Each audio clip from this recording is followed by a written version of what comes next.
جبت لك اللحم المقلقل يا سيد. ده حبيبي.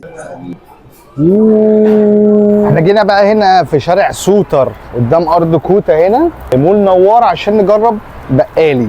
ده الفرع الجديد بتاعهم، فتعالوا نشوف الكلام عندهم بيقول ايه.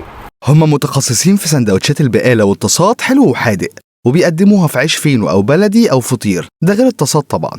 لاحظت إنهم شغالين أوردر باي أوردر، والمطبخ مفتوح فهتشوف كل حاجة بتتعمل قدامك. جربت كذا حاجة عندهم في المنيو، فتعال أوريكم إيه أكتر حاجة عجبتني. ونبدأ بطاسة عنترة، ودي عبارة عن طاسة جبن سايحة عليها بسطرمة مع سجق وسوسيس. طعم الجبنة حلو قوي، بيستخدموا نوع نظيف، وكمية الحشو في الطاسة لطيفة. السجق والبسطرمة اللي بيستخدموها كواليتي محترم، بس دي لازم تتاكل وهي سخنة. ومن المكسات الغريبة عندهم جربت حاجة اسمها الشامي على المغربي في عيش فينو.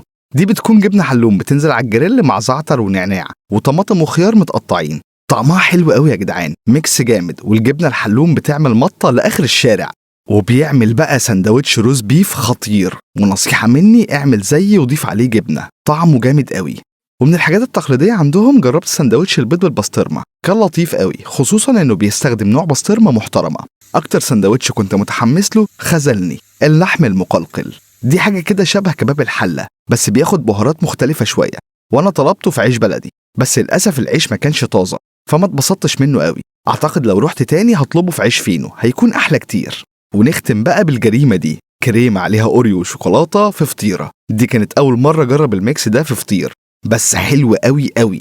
ملخص التجربة دي، المكان بيقدم خامات نظيفة قوي بأسعار معقولة، وعندهم تنوع في المنيو. وفي النهاية بقى، لو جربت بقالي قبل كده احكي لي عن تجربتك في الكومنتات.